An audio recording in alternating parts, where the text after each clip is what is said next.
Good morning, class. Good morning, everybody. Myself, Sandhya Pandey from Jagran Public School, Noida.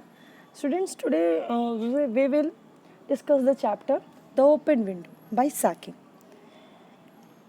The Open Window by Saki. So, Saki is the pen name of the British writer Hector Hughes Munro, also known as H.H. Munro.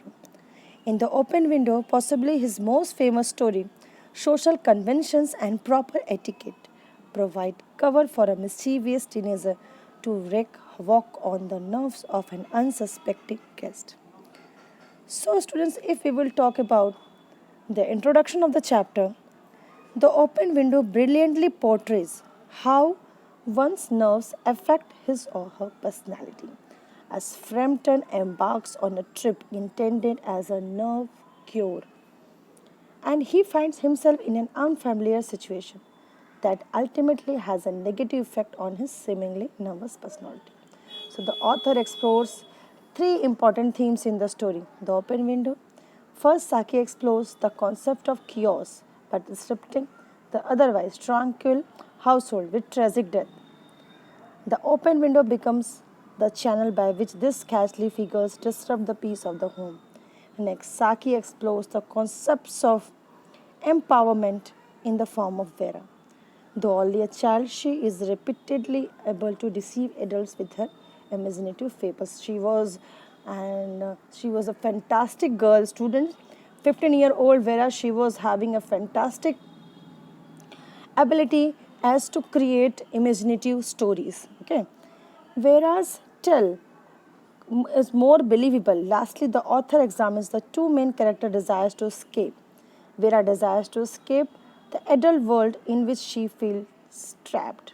She does so through her imagination and storytelling. Nuttall, however, ventures to a rural town to escape his nervous condition.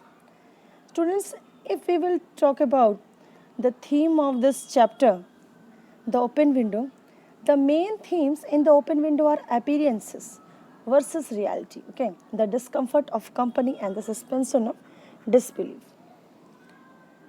And students, the open window frequently anthologized short story by Saki, first published in the collection of Beast and Super Beast in 1914, where a charming teenager plays a practical joke on a nervous visitor, causing him to flee the house. The story's surprise ending, its witty, concise narrative, and its slightly sinister tone are all trademarks of Saki's fiction. Students, if we will talk about characters, the characters of the story. The main characters in the open window are Frampton Nutter, Vera Sapleton, and Mrs. Sapleton.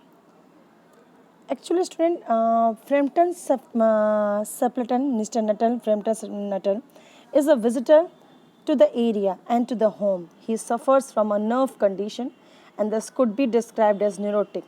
He comes with letters of introduction from his sister and comes to the countryside to relax. But he proves to be quite gullible when the niece tells him or the false tale. The false tale of the aunt's widowed state. As the hunters return, Frampton freaks out thinking that he has seen a ghost. He dashes out of the house, which displays him as a naive person. So, students, Frampton Nuttall has moved to the country in the hopes that his relaxing atmosphere will soothe his nerves, okay? And he is utterly deceived by Vera's story and flees the house when he believes he has seen ghosts. Now, Vera Sapleton, she is a self-possessed, as it has been described in the chapter, that she was a self-possessed girl, 15-year-old girl, who is adept and inventing stories and who terrifies Frampton with her tale about the open window. She was Mrs. Sapleton's niece. She also seems to be quite adept at telling tall tales. She is polite and gracious.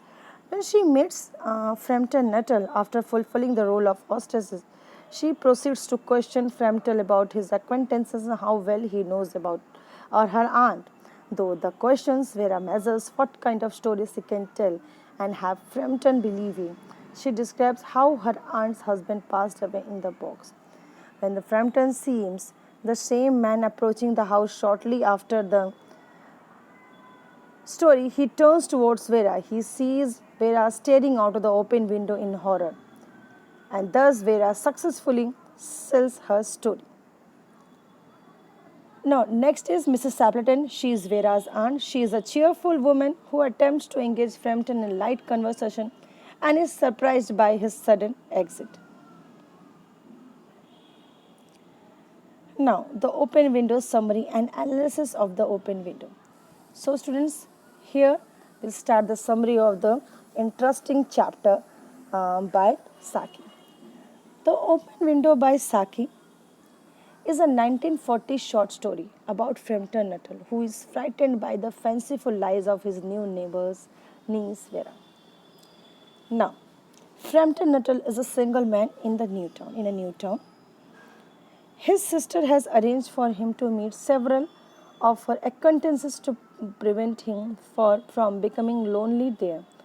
On one such visit, Vera, the 15-year-old niece of Frampton's latest host, Mrs. Sapleton, invites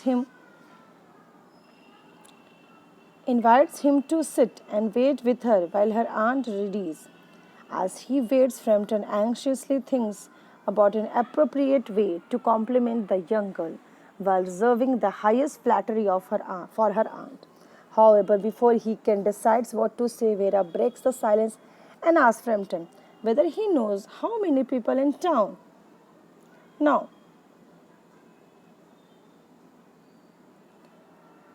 he admits to being a newcomer. Now he is the Mr. Frampton Nuttall is disclosing about himself that he admits to being a newcomer. He doesn't know hardly a soul and explains with a note of exhaustion that he is in the process of visiting all the contacts his sister made in the town 4 years ago when she worked at the rectory. When Vera asks how well he know her aunt, he confesses that he doesn't know much about her besides her address and name. So after answering, Frampton wonders to himself whether Mrs. Sapleton is married, and he notes sign of masculine habitation in the room. So Mr. Sapleton observed that there is some male is also living in that house. There was a presence of masculine habitation in the room. So after determining that her aunt is a virtual stranger to Frampton, now Vera decides to inform him of her aunt's great tragedy students. Now she starts telling story. Now, which she states occurred 3 years ago at the time of her sister. Now, Frampton cannot imagine tragedy striking such a calm country town, but nevertheless listens intently to Vera's story. Now, Vera points to a large open French-style window in the room and remarks how odd it is to keep it open on such a warm October afternoon. Curious, Frampton asks whether the window relates at all the tragedy. It does. Now Vera explains how 3 years ago, I must say, students, she was a very good storyteller. She was having a nice ability, I must say. Vera explains how 3 years ago her aunt's husband and two young brothers exited through that window to go snipe shooting. That summer was especially rainy, and all three of the men drowned in a barge while on their hunt. Now, tragically, nobody recovered the body since that day. Her aunt has kept the window open during the evening, ever hopeful that her husband and brothers will one day return. Hunting dog in a tow and walk back in through the window. Vera recounts the memories her aunt shared of the hunting trio. Mr. Sapleton's white raincoat slung over his arm. The sound of her younger brother Ronnie teasingly singing to her Bertie, "Why do you bound?" as he was always teasing his sister, Ronnie. Vera finishes the tragic tale by confessing that on occasions she gets an arrow feeling that the man will actually appear at that window. She is students, she is explaining all the things, and she is displaying the things that how much she got horrified when she is talking about that type of things.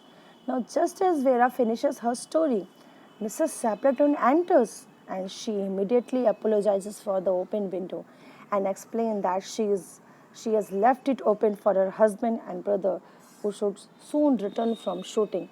She expects they will dirt her floors, okay, with their muddy shoes, paying very little attention to her guest. Mrs.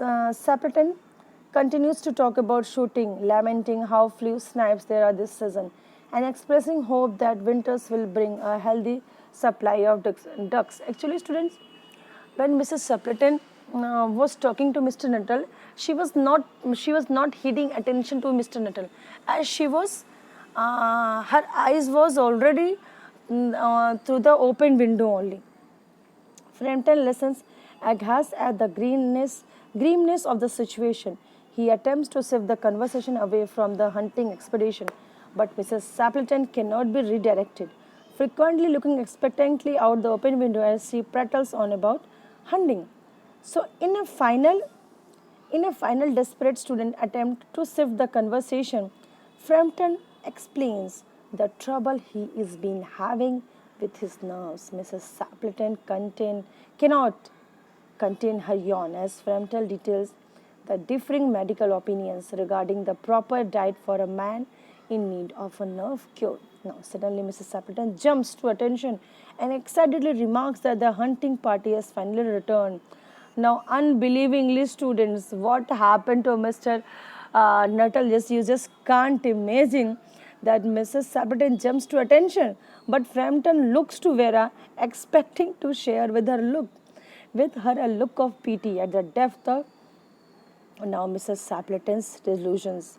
But Vera does not return his gaze. Instead, she looks out horrified onto the lawn. Frampton quickly turns out in a very madly way, students.